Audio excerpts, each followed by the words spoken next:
The Red-Headed Lead by Sir Arthur Conan Doyle. I had called upon my friend, Mr. Sherlock Holmes, one day in the autumn of last year, and found him in deep conversation with a very stout, florid-faced elderly gentleman with fiery red hair. With an apology for my intrusion, I was about to withdraw when Holmes pulled me abruptly into the room and closed the door behind me. "You could not possibly have come at a better time, my dear Watson," he said cordially. "I was afraid that you were engaged." "So I am, very much so." "Then I can wait in the next room." "Not at all. This gentleman, Mr. Wilson, has been my partner and helper in many of my most successful cases, and I have no doubt that he will be of the utmost use to me in yours also." The stout gentleman half rose from his chair and gave a bob of greeting, with a quick little questioning glance from his small, fat-encircled eyes. "Try the settee," said Holmes, relapsing into his armchair and pulling his fingertips together as was his custom when in judicial moods. "I know, my dear Watson, that you share my love of all that is bizarre and outside the conventions and humdrum routine of everyday life. You have shown your relish for it by the enthusiasm which has promoted you to chronicle, and if you will excuse my saying so, somewhat to embellish, so many of my own little adventures." "Your cases have indeed been of the greatest interest to me," I observed. "You will remember that I remarked the other day, just before we went into the very simple problem presented by Miss Mary Sutherland, that for strange effects and extraordinary combinations we must go to life itself, which is always far more daring than any effort of the imagination, a proposition which I took the liberty of doubting. You did, Doctor, but nonetheless you must come round to my view, for otherwise I shall keep piling fact upon fact on you until your reason breaks down under them and acknowledges me to be right. Now, Mr. Jabez Wilson here has been good enough to call upon me this morning and to begin a narrative which promises to be one of the most singular which I have listened to for some time. You have heard me remark that the strangest and most unique things are very often connected not only with the larger, but with the smaller crimes, and occasionally, indeed, where there is room for doubt whether any positive crime has been committed. As far as I have heard, it is impossible for me to say whether the present case is an instance of crime or not, but the course of events is certainly among the most singular that I have ever listened to. Perhaps, Mr. Wilson, you would have great kindness to recommence your narrative. I ask you not merely because my friend Dr. Watson has not heard the opening part, but also because the peculiar nature of the story makes me anxious to have every possible detail from your lips. As a rule, when I have heard some slight indication of the course of events, I am able to guide myself by the thousands of other similar cases which occur to my memory. In the present instance, I am forced to admit that the facts are, to the best of my belief, unique." The portly client puffed out his chest with an appearance of some little pride, and pulled a dirty and wrinkled newspaper from the inside pocket of his greatcoat. As he glanced down the advertisement column, with his head thrust forward and the paper flattened out upon his knee, I took a good look at the man, and endeavored, after the fashion of my companion, to read the indications which might be presented by his dress or appearance. I did not gain very much, however, by my inspection. Our visitor bore every mark of being an average, commonplace British tradesman, obese, pompous, and slow. He wore rather baggy grey shepherd's check trousers, a not over-clean black frock-coat, unbuttoned in the front, and a drab waistcoat, with a heavy, brassy Albert chain, and a square, pierced bit of metal dangling down as an ornament. Frayed top hat and a faded brown overcoat with a wrinkled velvet collar lay upon a chair beside him. Altogether, look as I would, there was nothing remarkable about the man save his blazing red head, and the expression of extreme chagrin and discontent upon his features. Sherlock Holmes's quick eye took in my occupation, and he shook his head with a smile as he noticed my questioning glances. Beyond the obvious facts that he has at some time done manual labor, that he takes snuff, that he is a Freemason, that he has been in China, that he has done a considerable amount of writing lately, I can deduce nothing else. Mr. Jabez Wilson started up in his chair with his forefinger upon the paper, but his eyes upon my companion.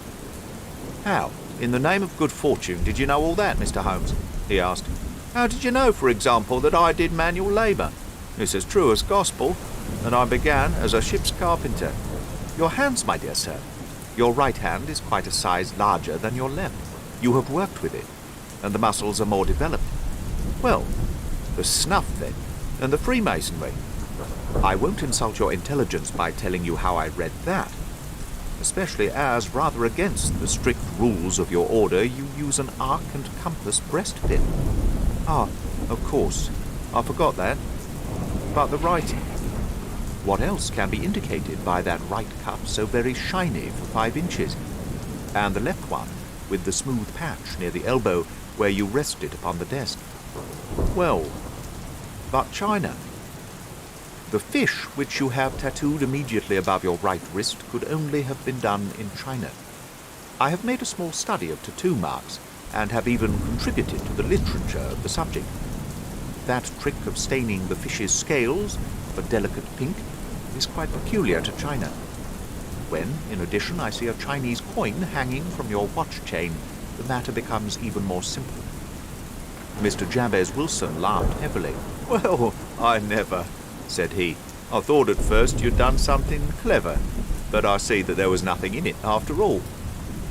"I begin to think, Watson," said Holmes, "that I make a mistake in explaining. Omne ignotum pro magnifico, you know. And my poor little reputation, such as it is, will suffer shipwreck if I am so candid. Can you not find the advertisement, Mr. Wilson?" "Yes, I have got it now," he answered, with his thick red finger planted halfway down the column. "Here it is. This is what began it all. You just read it for yourself, sir." I took the paper from him and read as follows. "To the Red-Headed League. On account of the bequest of the late Ezekiah Hopkins of Lebanon, Penn, USA, there is now another vacancy open, which entitles a member of the League to a salary of £4 a week for purely nominal services. All red-headed men who are sound in body and mind and above the age of 21 years are eligible. Apply in person on Monday at 11 o'clock to Duncan Ross at the offices of the League, 7 Pope's Court, Fleet Street." "What on earth does this mean?" I ejaculated, after I had twice read over the extraordinary announcement. Holmes chuckled and wriggled in his chair, as was his habit when in high spirits. "It is a little off the beaten track, isn't it?" said he. "And now, Mr. Wilson, off you go at scratch, and tell us all about yourself, your household, and the effect which this advertisement had upon your fortunes. You will first make a note, Doctor, of the paper and the date. It is the Morning Chronicle of April the 27th, 1890. Just 2 months ago. Very good. Now, Mr. Wilson?" "Well, it is just as I've been telling you, Mr. Sherlock Holmes," said Jabez Wilson, mopping his forehead. "I have a small pawnbroker's business at Coburg Square, near the city. It's not a very large affair, and of late years it has not done more than just give me a living. I used to be able to keep 2 assistants, but now I only keep 1. And I would have a job to pay him, but that he is willing to come for half wages so as to learn the business." "What is the name of this obliging youth?" asked Sherlock Holmes. "His name is Vincent Spaulding, and he's not such a youth either. It's hard to say his age. I should not wish a smarter assistant, Mr. Holmes, and I know very well that he could better himself and earn twice what I'm able to give him. But after all, if he's satisfied, why should I put ideas in his head? Why, indeed, you seem most fortunate in having an employé who comes under the full market price. It is not a common experience among employers in this age. I don't know that your assistant is not as remarkable as your advertisement." "Oh, he has his faults too," said Mr. Wilson. "Never was such a fellow for photography, snapping away with a camera when he ought to be improving his mind, and then diving down into the cellar like a rabbit into its hole to develop his pictures. That's his main fault. But on the whole, he's a good worker. There's no vice in him." "He is still with you, I presume?" "Yes, sir. He and a girl of 14, who does a bit of simple cooking, keeps the place clean. That's all I have in the house, for I'm a widower and never had any family. We live very quietly, sir, the 3 of us, and we keep a roof over our heads. pay our debts if we do nothing more. The first thing that put us out was that advertisement. Spaulding, he came down into the office just this day, 8 weeks, with this very paper in his hand, and he says, "I wish to the Lord, Mr. Wilson, that I was a red-headed man." "Why that?" I asks. "Why," says he, "here's another vacancy on the League of the Red-Headed Men. It's worth quite a little fortune to any man who gets it, and I understand that there are more vacancies than there are men, so that the trustees are at their wits' end what to do with the money. If my hair would only change colour, here's a nice little crib all ready for me to step into." "Why, what is it then?" I asked. "You see, Mr. Holmes, I am a very stay-at-home man, and as my business came to me instead of my having to go to it, I was often weeks on end without putting my foot over the doormat. In that way I didn't know much of what was going on outside. I was always glad of a bit of news." "Have you never heard of the League of the Red-Headed Men?" he asked, with his eyes open. "Never." "Why, I wonder at that, for you are eligible yourself for one of the vacancies." "And what are they worth?" I asked. "Oh, merely a couple of hundred a year. But the work is slight, and it need not interfere much with one's other occupations." Well, you can easily think that made me prick up my ears, for the business has not been over good for some years, and an extra couple of hundred would have been very handy. "Tell me all about it," said I. "Well," said he, showing me the advertisement, "you can see for yourself that the League has a vacancy. And there is the address where you should apply for particulars. As far as I can make out, the League was founded by an American millionaire, Hezekiah Hopkins, who was very peculiar in his ways. He was himself red-headed, but he had a great sympathy for all red-headed men. So when he died, it was found that he had left his enormous fortune in the hands of trustees, with instructions to apply the interest to providing of easy berths to men whose hair is of that colour. From all I hear, it is splendid pay and very little to do." "But," said I, "there would be millions of red-headed men who would apply." "Not so many as you might think," he answered. "You see, it is really confined to Londoners and to grown men. This American had started from London when he was young, and he wanted to do the old town a good turn. Then again, I have heard it is no use your applying if your hair is light red or dark red, or anything but real bright, blazing, fiery red. Now, if you care to apply, Mr. Wilson, you would just walk in. But perhaps it would hardly be worth your while to put yourself out of the way for the sake of a few £100. Now, it is a fact, gentlemen, as you may see for yourselves, that my hair is of a very full and rich tint, so that it seemed to me that if there was to be any competition in the matter, I stood as good a chance as any man that I have ever met. Vincent Spaulding seemed to know so much about it that I thought he might prove useful, so I just ordered him to put up the shutters for the day and to come right away with me. He was very willing to have a holiday, so we shut the business up and started off for the address that was given us in the advertisement. I never hoped to see such a sight as that again, Mr. Holmes. From north, south, east and west, every man who had a shade of red in his hair had tramped into the city to answer the advertisement. Fleet Street was choked with red-headed folk, and Pope's Court looked like a coster's orange barrow. I should not have thought there were so many in the whole country as were brought together by that single advertisement. Every shade of colour they were: straw, lemon, orange, brick, Irish setter, liver, clay. But as Spaulding said, there were not many who had the real vivid flame-coloured tint. When I saw how many were waiting, I would have given up in despair, but Spaulding, he would not hear of it. How he did it I could not imagine, but he pushed and pulled and butted until he got me through the crowd, right up to the steps which led to the office. There was a double stream upon the stair, some going up in hope, some coming back dejected, but we wedged in as well as we could, and soon found ourselves in the office. "Your experience has been a most entertaining one," remarked Holmes, as his client paused and refreshed his memory with a huge pinch of snuff. "Pray continue your interesting statement." "There was nothing in the office but a couple of wooden chairs and a deal table, behind which sat a man with a head that was even redder than mine. He said a few words to each candidate as he came up, and then he always managed to find some fault in them, which would disqualify them. Getting a vacancy did not seem to be a very easy matter after all. However, when our turn came, the little man was more favourable to me than to any of the others, and he closed the door as we entered, so that he might have a private word with us. "This is Mr. Jabez Wilson," said my assistant, "and he is willing to fill a vacancy in the league." "And he is admirably suited for it," the other answered. "He has every requirement.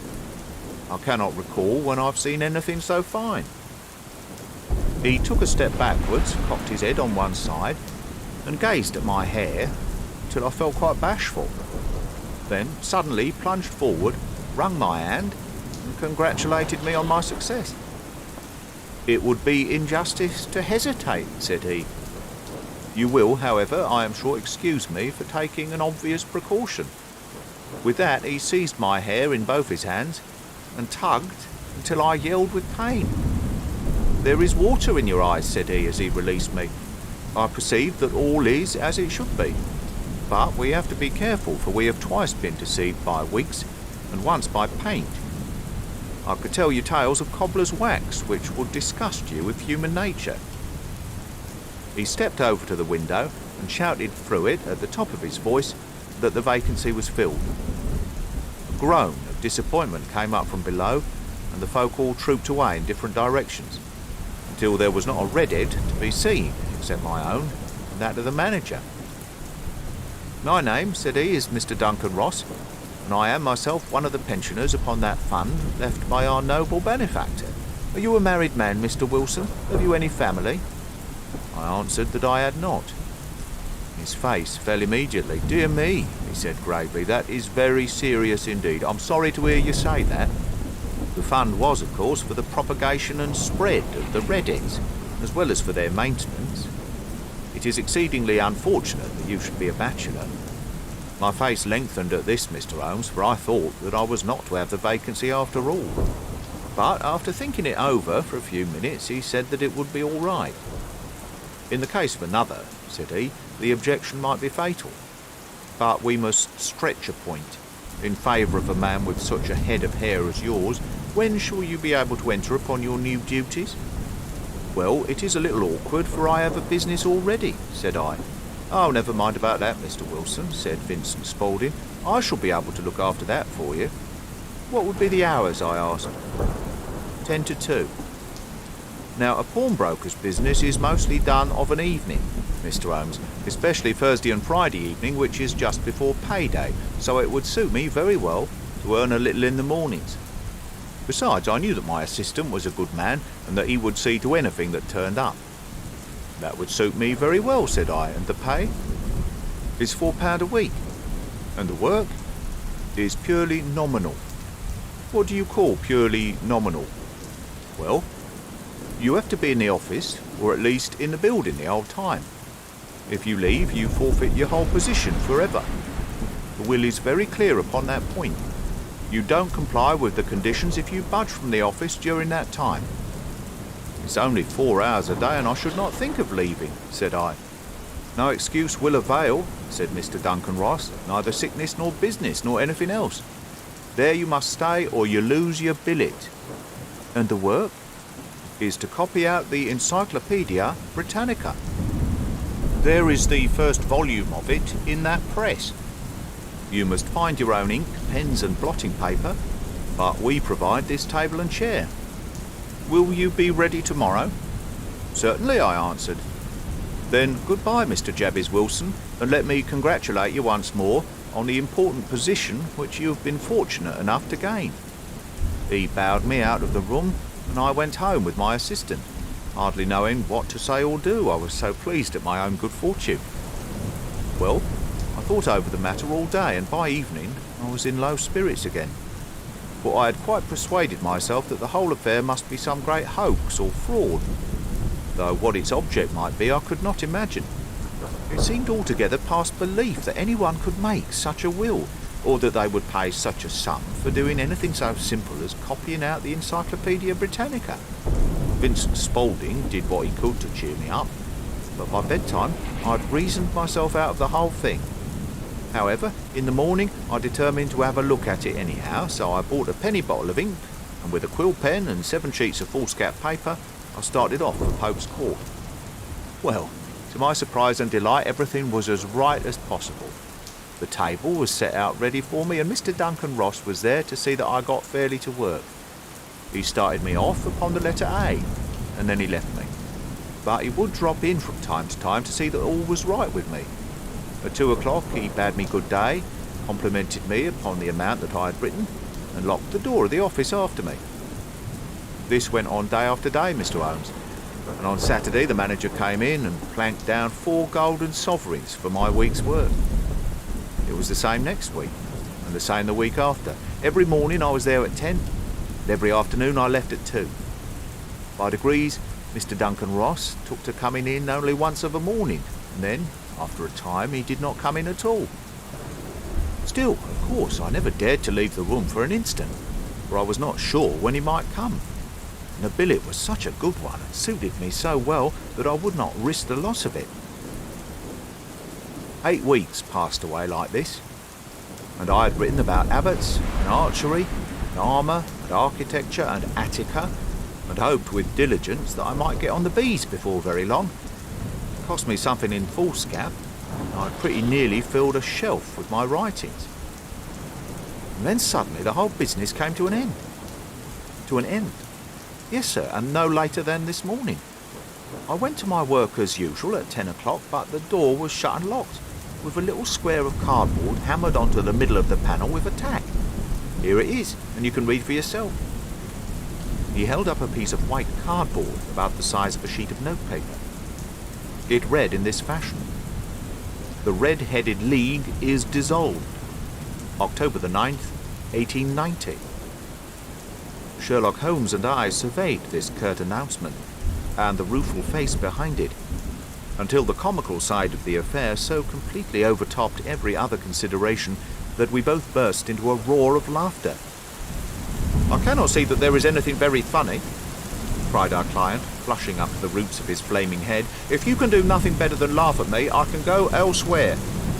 "No, no," cried Holmes, shoving him back into the chair from which he had half risen. "I really wouldn't miss your case for the world. It is most refreshingly unusual. But there is, if you will excuse me saying so, something just a little funny about it. Pray, what steps did you take when you found the card upon the door?" "I was staggered, sir. I did not know what to do. Then I called at the offices round, but none of them seemed to know anything about it.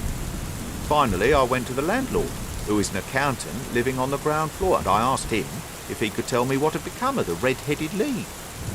He said that he had never heard of any such body. Then I asked him who Mr. Duncan Ross was. He answered that the name was new to him. "Well," said I, "the gentleman at number 4. "What, the red-headed man?" "Yes." "Oh," said he, "his name was William Morris. He was a solicitor, and was using my room as a temporary convenience until his new premises were ready. He moved out yesterday." "Where could I find him?" "Oh, at his new offices. He did tell me the address. Yes, 17 King Edward Street, near St. Paul's."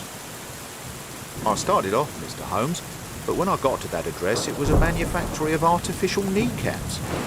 No one in it had ever heard of either Mr. William Morris or Mr. Duncan Ross. "And what did you do then?" asked Holmes. "I went home to Saxe-Coburg Square, and I took the advice of my assistant. But he could not help me in any way. He could only say that if I waited I should hear by post. That was not quite good enough, Mr. Holmes. I did not wish to lose such a place without a struggle, so as I had heard that you were good enough to give advice to poor folk who were in need of it, I came right away to you." "And you did very wisely," said Holmes. "Your case is an exceedingly remarkable one, and I shall be happy to look into it. From what you have told me, I think that it is possible that graver issues hang from it than might at first sight appear." "Grave enough," said Mr. Jabez Wilson. "Why, I have lost £4 a week." "As far as you are personally concerned," remarked Holmes, "I do not see that you have any grievance against this extraordinary league. On the contrary, you are, as I understand, richer by some £30, to say nothing of the minute knowledge which you have gained on every subject which comes under letter A. You have lost nothing by them." No, sir, but I want to find out about them, and who they are, and what their object was in playing this prank. If it was a prank, upon me. It was a pretty expensive joke for them, for it cost them £32. We shall endeavour to clear up these points for you, and first 1 or 2 questions, Mr. Wilson. This assistant of yours who first called your attention to the advertisement, how long had he been with you? About a month, then. How did he come? In answer to an advertisement. Was he the only applicant? No, I had a dozen. Why did you pick him? Because he was handy and would come cheap. At half wages, in fact. Yes. What is he like, this Vincent Spaulding? Small, stout-built, very quick in his ways, no hair on his face, so he's not short of 30. Has a white splash of acid on his forehead. Holmes sat up in his chair in considerable excitement. I thought as much, said he. Have you ever observed that his ears are pierced for earrings? Yes, sir. He told me that a gypsy had done it for him when he was a lad. Said Holmes, sinking back in deep thought. He is still with you? Oh, yes, sir. I've only just left him. And has your business been attended to in your absence? Nothing to complain of, sir. There's never very much to do of a morning. That will do, Mr. Wilson. I shall be happy to give an opinion upon the subject in the course of a day or two. Today is Saturday, and I hope that by Monday we may come to a conclusion. Well, Watson, said Holmes, when our visitor had left us, what do you make of it all? I make nothing of it, I answered frankly. It is a most mysterious business. As a rule, said Holmes, the more bizarre a thing is, the less mysterious it proves to be. It is your commonplace, featureless crimes which are really puzzling, just as a commonplace face is the most difficult to identify. But I must be prompt over this matter. What are you going to do then? I asked. To smoke, he answered. It is quite a 3-pipe problem, and I beg that you won't speak to me for 50 minutes. He curled himself up in his chair with his thin knees drawn up to his hawk-like nose, and there he sat with his eyes closed and his black clay pipe thrusting out like the bill of some strange bird. I had come to the conclusion that he had dropped asleep, and indeed was nodding myself, when he suddenly sprang out of his chair with the gesture of a man who had made up his mind, and put his pipe down upon the mantelpiece. Sarasate plays at the St. James Hall this afternoon, he remarked. What do you think, Watson? Would your patients spare you for a few hours? I have nothing to do today. My practice is never very absorbing. Then put on your hat and come. I'm going through the city first, and we can have some lunch on the way. I observed that there is a good deal of German music on the programme, which is rather more to my taste than Italian or French. It is introspective, and I want to introspect. Come along. We travelled by the underground as far as Aldersgate, and a short walk took us to Saxe Coburg Square, the scene of the singular story which we had listened to in the morning. It was a poky little shabby genteel place, where 4 lines of dingy 2-storied brick houses looked out into a small railed-in enclosure, where a lawn of weedy grass and a few clumps of faded laurel bushes made a hard fight against a smoke-laden and uncongenial atmosphere. 3 gilt balls and a brown board with Jabez Wilson in white letters upon a corner house announced the place where our red-headed client carried on his business. Sherlock Holmes stopped in front of it with his head on one side and looked it all over, with his eyes shining brightly between puckered lids. Then he walked slowly up the street, then down again to the corner, still looking keenly at the houses. Finally, he returned to the pawnbroker's, and, having thumped vigorously on the pavement with his stick 2 or 3 times, he went up to the door and knocked. It was instantly opened by a bright-looking, clean-shaven young fellow who asked him to step in. "Thank you," said Holmes. "I only wish to ask you how you would go from here to the Strand." "Third right, 4th left," answered the assistant promptly, closing the door. "Smart fellow, that," observed Holmes as we walked away. "He is, in my judgment, the 4th smartest man in London. And for daring, I am not sure that he has not a claim to be 3rd. I have known something of him before." "Evidently," said I, "Mr. Wilson's assistant counts for a good deal in this mystery of the red-headed lead. I am sure that you inquired your way merely in order that you might see him." "Not him." "What then?" "The knees of his trousers." "And what did you see?" "What I expected to see." Why did you beat the pavement? My dear doctor, this is a time of observation, not for talk. We are spies in an enemy's country.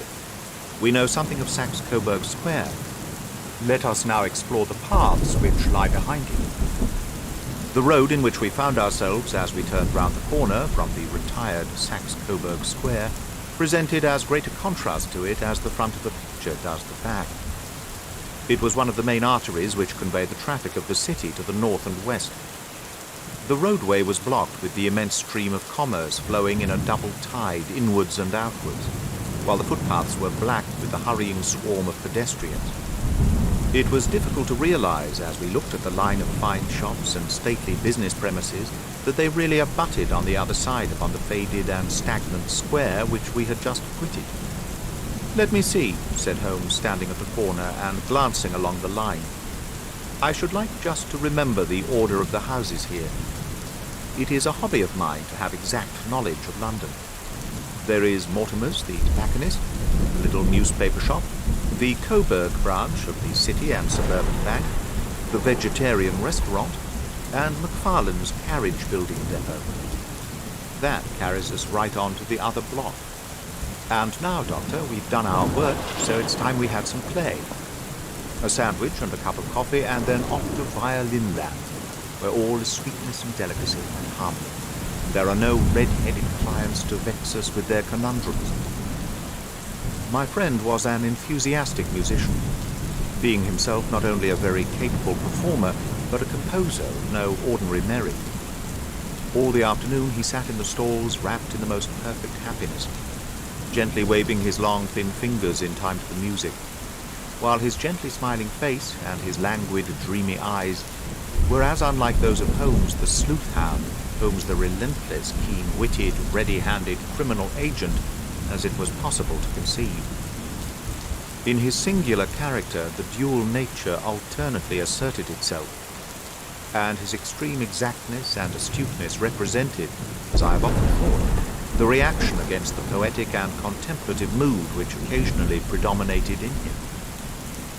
The swing of his nature took him from extreme languor to devouring energy, and as I knew well, he was never so truly formidable as when, for days on end, he had been lounging in his armchair amid his improvisations and his black-letter editions.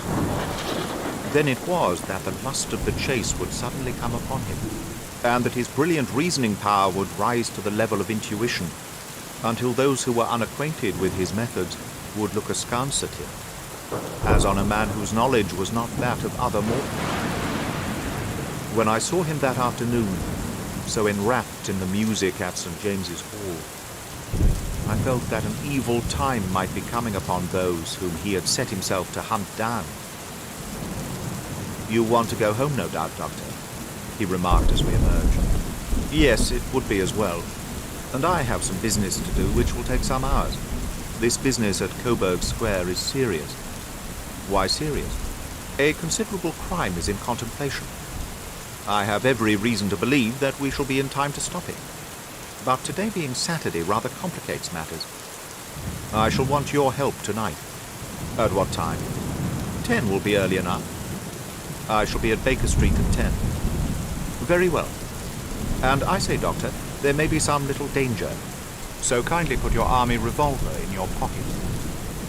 He waved his hand, turned on his heel, and disappeared in an instant among the crowd. I trust that I am not more dense than my neighbors, but I was always oppressed with a sense of my own stupidity in my dealings with Sherlock Holmes.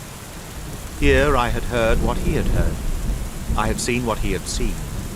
And yet, from his words, it was evident that he saw clearly not only what had happened, but what was about to happen. While to me the whole business was still confused and grotesque. As I drove home to my house in Kensington, I thought over it all. From the extraordinary story of the red-headed copier of the encyclopedia down to the visit to Saxe-Coburg Square, and the ominous words with which he had parted from them. What was this nocturnal expedition, and why should I go armed? Where were we going, and what were we to do? I had the hint from Holmes that this smooth-faced pawnbroker's assistant was a formidable man, a man who might play a deep game. I tried to puzzle it out, but gave up in despair, and set the matter aside until night should bring an explanation. It was 9:15 when I started from home and made my way across the park and so through Oxford Street to Baker Street. 2 hansoms were standing at the door, and as I entered the passage, I heard the sound of voices from above. On entering his room, I found Holmes in animated conversation with 2 men, one of whom I recognized as Peter Jones, the official police agent, while the other was a long, thin, sad-faced man with a very shiny hat and oppressively respectable frock coat. "Ha! Our party is complete," said Holmes, buttoning up his pea jacket and taking his heavy hunting crop from the rack. "Watson, I think you know Mr. Jones of Scotland Yard. Let me introduce you to Mr. Merryweather, who is to be our companion in tonight's adventure." "We're hunting in couples again, Doctor, you see," said Jones in his consequential way. "Our friend here is a wonderful man for starting a chase. All he wants is an old dog to help him do the running down. I hope a wild goose may not prove to be the end of our chase," observed Mr. Merryweather gloomily. "You may place considerable confidence in Mr. Holmes, sir," said the police agent loftily. "He has his own little methods, which are, if he won't mind me saying so, just a little too theoretical and fantastic, but he has the makings of a detective in him. It is not too much to say that once or twice, as in that business of the Sholto murder and the Agra treasure, he has been more nearly correct than the official force." "Oh, if you say so, Mr. Jones, it is all right," said the stranger with deference. "Still, I confess that I miss my rubber. It is the first Saturday night for 27 years that I have not had my rubber." "I think you will find," said Sherlock Holmes, "that you will play for a higher stake tonight than you have ever done yet, and that the play will be more exciting. For you, Mr. Merryweather, the stake will be some £30,000, and for you, Jones, it will be the man upon whom you wish to lay your hands." "John Clay, the murderer, thief, smasher, and forger? He's a young man, Mr. Merryweather, but he is at the head of his profession, and I would rather have my bracelets on him than on any criminal in London. He's a remarkable man, is young John Clay. His grandfather was a royal duke, and he himself has been to Eton and Oxford. His brain is as cunning as his fingers, and though we meet signs of him at every turn, we never know where to find the man himself. He'll crack a crib in Scotland one week and be raising money to build an orphanage in Cornwall the next.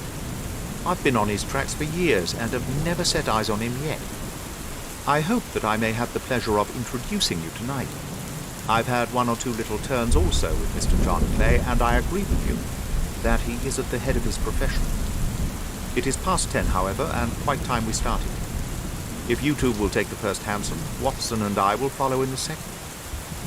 Sherlock Holmes was not very communicative during the long drive, and lay back in the cab humming the tunes which we had heard in the afternoon. We rattled through an endless labyrinth of gaslit streets until we emerged into Farringdon Street. "We are close there now," my friend remarked. "This fellow Merryweather is a bank director and personally interested in the matter. I thought it as well to have Jones with us also. He's not a bad fellow, though an absolute imbecile in his profession. He has one positive virtue. He is as brave as a bulldog and as tenacious as a lobster if he gets his claws upon anyone. Here we are, and they are waiting for us." We had reached the same crowded thoroughfare in which we had found ourselves in the morning. Our cabs were dismissed, and following the guidance of Mr. Merryweather, we passed down a narrow passage and through a side door which he opened for us.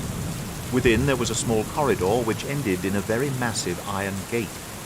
This also was opened and led down a flight of winding stone steps, which terminated at another formidable gate. Mr. Merryweather stopped to light a lantern, and then conducted us down a dark, earth-smelling passage, and so, after opening a third door, into a huge vault or cellar, which was piled all round with crates and massive boxes.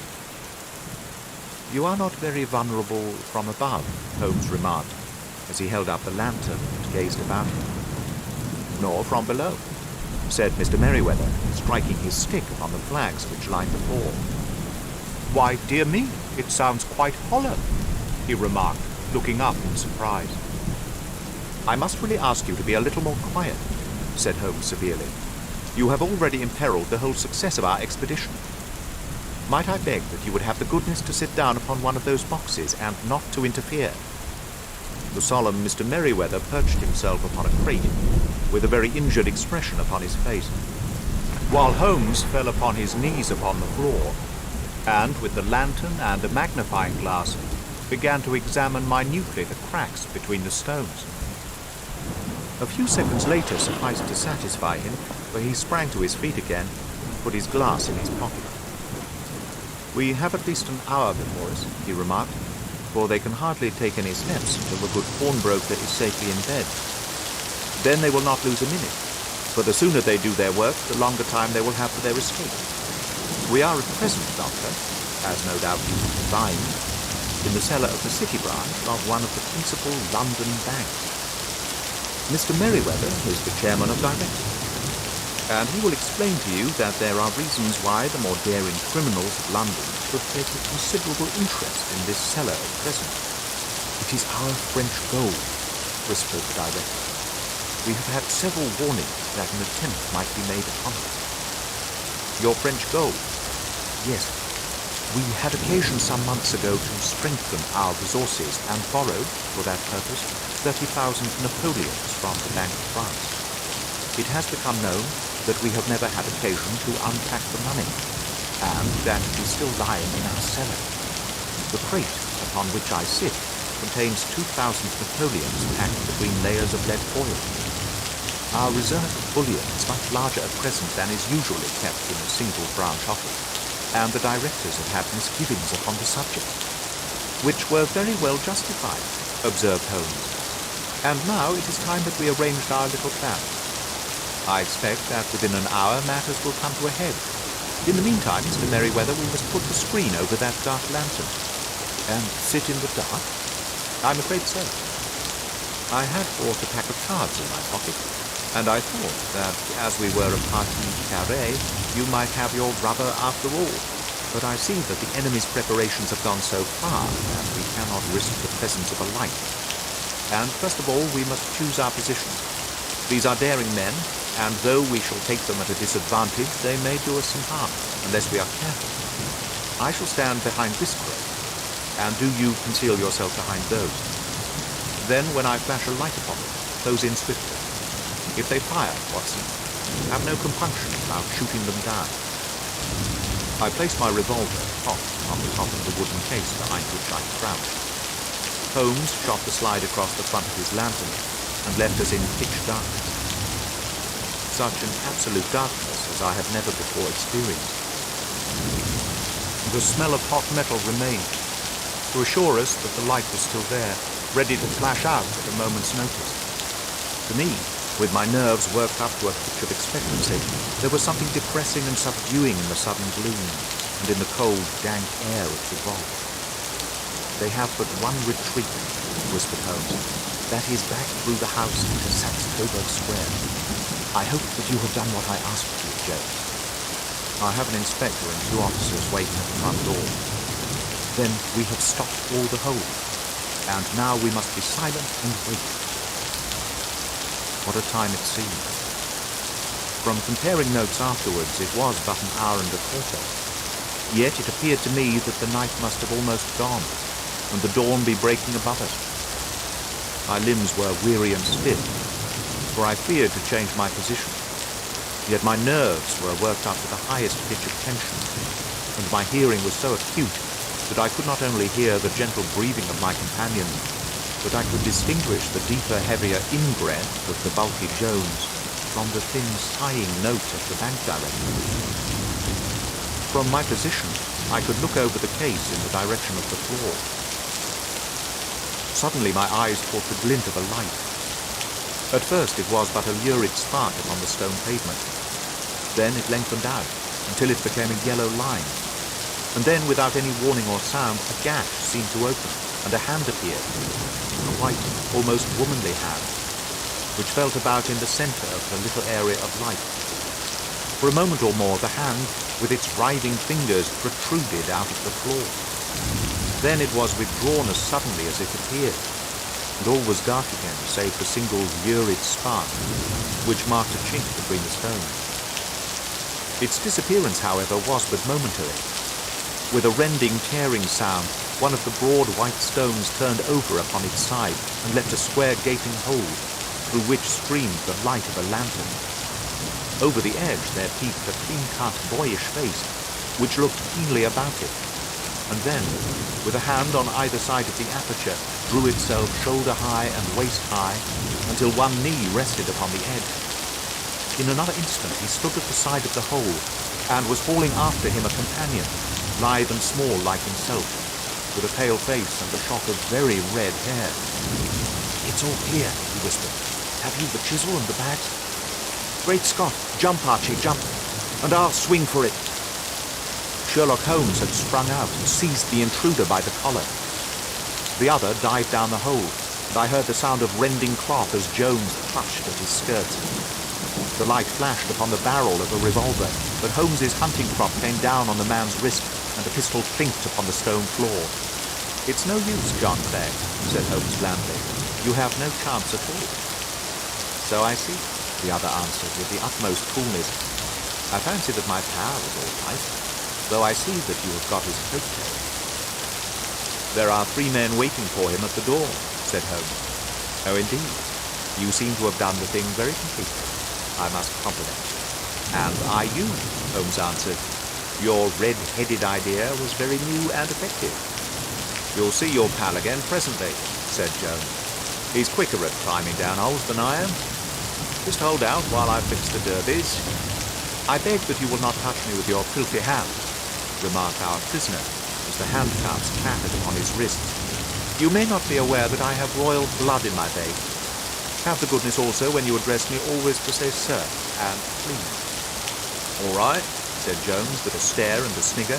"Well, would you please, sir, march upstairs, where we can get a cab to carry your highness to the police station?" "That is better," said John Clay serenely. He made a sweeping bow to the 3 of us and walked quietly off in the custody of the detective.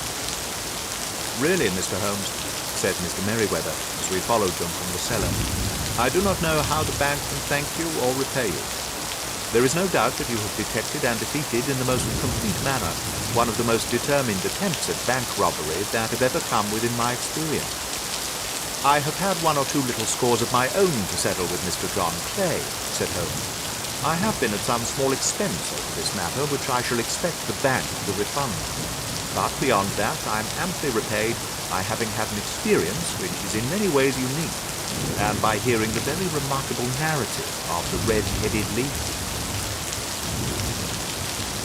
You see, Watson," he explained in the early hours of the morning, as we sat over a glass of whiskey and soda in Baker Street, "it was perfectly obvious from the first that the only possible object of this rather fantastic business of the advertisement of the lead and the copying of the encyclopedia must be to get this not over-bright pawnbroker out of the way for a number of hours every day. It was a curious way of managing it, but really it would be difficult to suggest a better. The method was no doubt suggested to Clay's ingenious mind by the colour of his accomplice's hair. The £4 a week was a lure which must draw him, and what was it to them, who were playing for thousands? They put in the advertisement. One rogue has the temporary office, the other rogue incites the man to apply for it, and together they managed to secure his absence every morning in the week. From the time that I heard of the assistant having come for half wages, it was obvious to me that he had some strong motive for securing the situation. But how could you guess what the motive was?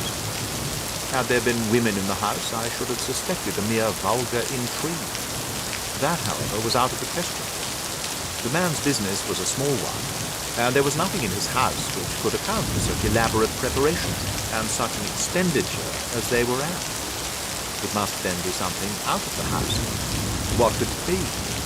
I thought of the assistant's fondness for photography and his trick of vanishing into the cellar. The cellar! There was the end of this tangled clue. Then I made inquiries as to this mysterious assistant, and found that I had to deal with one of the coolest and most daring criminals in London. He was doing something in the cellar, something which took many hours a day for months on end. What could it be? Once more, I could think of nothing, save that he was running a tunnel in some other building. So far I had got, when we went to visit the scene of action. I surprised you by beating upon the pavement with my stick. I was ascertaining whether the cellar stretched out in front or behind. It was not in front. Then I rang the bell, and, as I hoped, the assistant answered it. We have had some skirmishes, but we have never set eyes on each other before. I hardly looked at his face. His knees were what I wished to see.